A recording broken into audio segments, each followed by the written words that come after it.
Welcome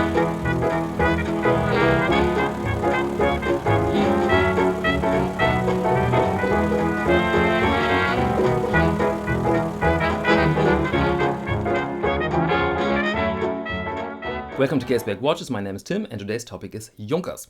After my video how to pronounce German watch brands, link over there, some viewers asked me what do I think about Junkers watches. Junkers aren't any on leather, inspired by the famous airplane U-52. The name Junkers is connected with aviation history. And today you can see this very well on the watch. This is very distinctive with this imitation of corrugated iron. Sheet metal in this form to stiffen it up, and you can see the famous logo on it, of course, and overall the Fliegeresque optic of the piece. And I've bought this only for the video, so we can talk about the details right now. Okay, let's start with the basics. This is the reference number 6216, and the case diameter is 40 millimeters. Lug to lug width is 20, and the piece is relatively thick with 13 millimeters. And you can see here the corrugated iron imitation on the dial. You can see this a little bit better with a white dial version, but I bought this version because I really like the contrast, the legibility, and this massive lume. The functions are very basic for a chronograph. On the right side you can see the 30-minute counter, on the left side the seconds, and on the 6th, and this is not so usual, you can see the date. Operating the watch is very simple. First pusher starts the chronograph and stops it, and the second pusher of course resets it.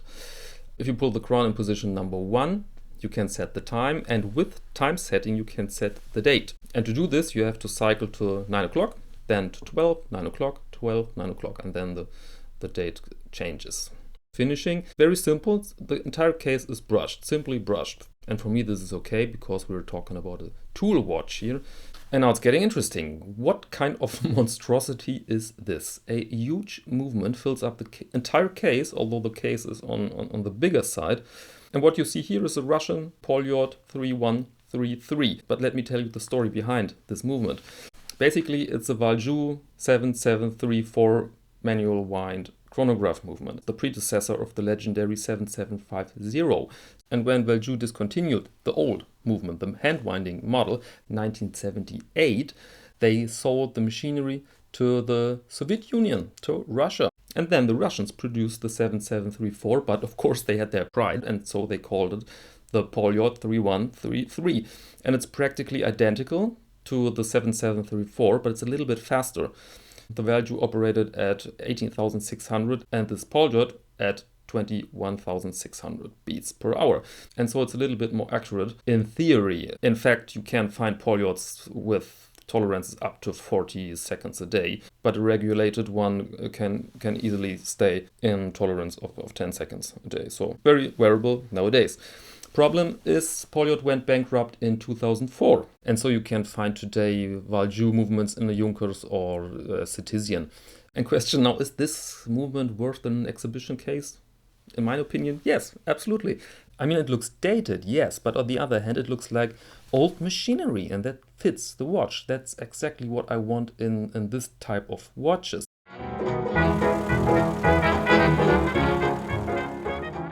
The main character here is Hugo Junkers, engineer, and he was the founder of several companies. The first one was gas water heaters, and the company is still in existence, today owned by Bosch, I guess.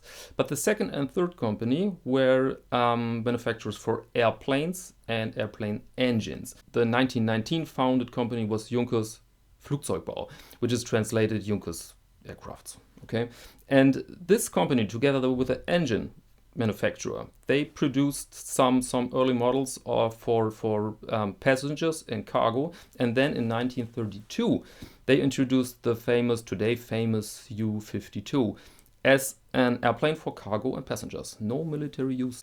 And maybe this was a problem because Hugo Junkers was certainly a genius as an engineer, but he was a crappy salesman, and so the Junkers companies, they were always in trouble when it comes to finance. And this led to an early bankruptcy in the 30s.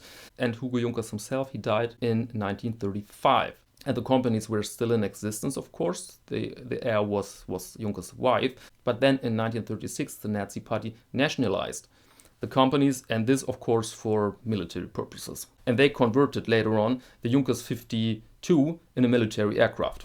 But important here, the watch company today, the Junkers watches, they refer only to the history under Hugo Junkers, and the reasons are very obvious. They don't want to be the outfitter of some neo-Nazi pricks, and so they say we'll follow the tradition of Hugo Junkers until his death, until 1935. By the way, they are also the creator of the Zeppelin line of watches. But this is not our topic today. We're talking about Junkers.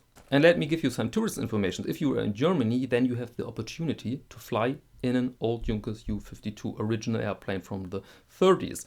And link in the description. There you find flight schedule, prices. It's not exactly a bargain, but I think it's super pricey to keep this old airplane in shape. And I found a video here on YouTube, and some guy filmed in the cockpit of the Junkers Ju, and he filmed the landing. And it's outstanding video. Please check this video. It's in the description as well. But now let's talk about Junkers today. As I said, one Junkers company with a clear link to history is in existence, and they built this gas water heaters, but we don't want to buy gas water heaters, we want watches. And bad news here, the Junkers watch company is a new company. There's no link to the Junkers history except the name. Plus, Junkers is only a distributor for watches. They don't produce watches in their own factories and facilities. They use the service of Pointec. Pointec is a German company, and it's a little bit like EDA, with the difference that Pointec don't produce movements, but they assemble watches. They produce cases and all the other elements of the watch, and they assemble them together with movements from, let's say, ETA, Citizen, and so on and so on and so on.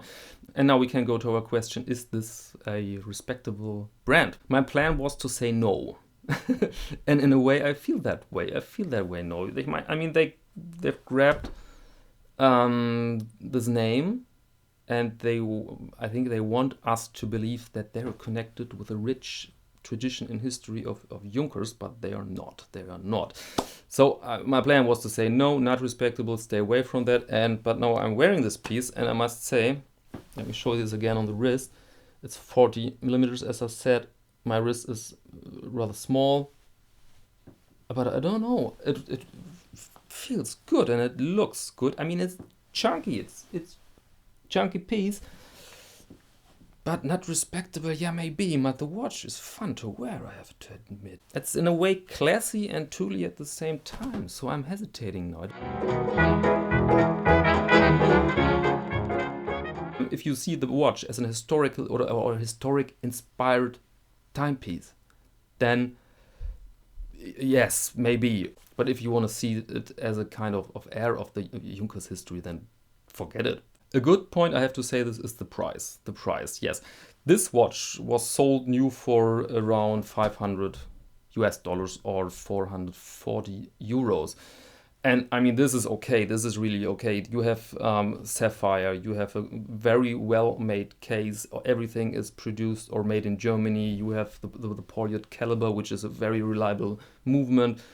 And so the whole package for this price point is really, really good. And believe it or not, I've paid for this particular watch 230 euros in a forum, which is $250. I mean, so last conclusion here, should you buy a Junkers? Why not? Why not? It's distinctable. It's a fun watch. You can wear it with many occasions. You can see I'm wearing not a suit, but this jacket, and it fits very nice and fits with my cuffs and everything. And you have this Russian movement in the collection. And this is a point I find interesting, because Russian movements, they're not famous for accuracy, of course not, but they it's nice to say, hey, I got a Russian movement. It's exotic in a way, and I like that. So my recommendation, if you see a Junkers very cheap, buy it. And if you see it at full retail price, then stay away. So this is all I can say about Junkers. If you have more information or opinions, please feel free to share them in the comments. I will read every single line. And now let me thank you very much for your attention, and until next time.